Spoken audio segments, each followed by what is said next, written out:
Hi guys, it's Aspen from Heat Transfer Warehouse here with Mike Tees. Mike Tees. And in this video, we're going to be showing you tips and tricks for WALAKut Puff. So first up is cutting. Now Mike, tell me a little bit about how you cut WALAKut Puff. Well, first you have to distinguish which side needs to be cut. There's a shiny side and there's a dull side. On the dull side, or the opposite color side, is your cut settings. This is where you would cut it at. On this side, the color that actually shows through is the side you do not cut. Sometimes that gets a little tricky with the white puff. Yes. Because if you're used to your easy weed, you're usually thinking shiny side is your liner, Yep. and the dull side is your adhesive. But on WALAKut Puff, it is the other way around. Yep. So your matte side is going to be your liner, which you're going to put down so you have your adhesive facing up in your cutter. That's right. And as far as cut settings, since it's about as thick as your normal HTV, like Easy Weed, cut it on the same cut settings. Just make sure that when you do cut, that your cut settings are right. That way you get a crisp, clean cut. Those clean lines are very important. Absolutely. And if you're ever in doubt, you can always peel up a corner just to check and make sure which side is which.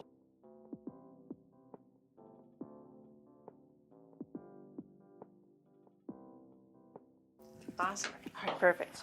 So I got my Thermoflex turbo low temp right here. My press is set to 275 degrees. So I'm just going to get this lined up here. All right, we'll go ahead and press this. And I can just tack this down for a couple seconds. Nice. Hot. That looks great. That looks good. All right, so for WALAKut Puff, I'm pressing it after I press my Thermoflex, and I'm going to do it for the full 10 seconds at 275. And once again, that was the last part layer that she put on for very, very important reasons. Yeah. Please remember that you cannot layer over top of puff, and you cannot add it on prematurely before you add any other layers on. Check that out. Awesome. You can see it puffs up right away. Right before your eyes. Love it adds character to the shirt. For sure. And the perceived value of this goes way up. If you're just doing a regular neon orange HTV versus the puff, your perceived value on this is going to go way up, which means you can make more money on it. Yes, most definitely. So third tips are about texture of the puff and how you make designs to use with WALAKut Puff. So you might be thinking, do I want to do a big design? Do I want to do big solid pieces, or maybe smaller stuff? And how will that affect the texture? So I have kind of a basketball from before, but I weeded it a little differently. So we have a lot big, thicker parts. So I'm just going to press that quick, and we'll be able to compare how the texture is on a big piece of puff versus smaller lines, and we'll get to see what the texture looks like. Thinner lines always come out really, really nice. Yeah, I think. Versus the big blotchy pieces of puff, but. Yeah, so we'll get to see that firsthand now.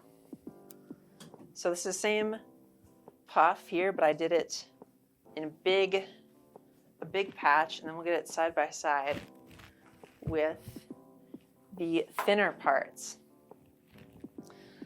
So again, they both puff up just the same, but with the texture of this, when they are bigger pieces, this can just feel a little bit more bulky. Yeah, especially if it's on a thin garment, you're gonna feel it a lot heavier versus thin little lines. They just puff up really nicely and add a little bit more character, and especially if you're having a thinner garment, then you're not going to feel too heavy with it. Make sure to like this video and leave a comment if you learned some stuff about Puff, and subscribe to our channel for more videos. Wow.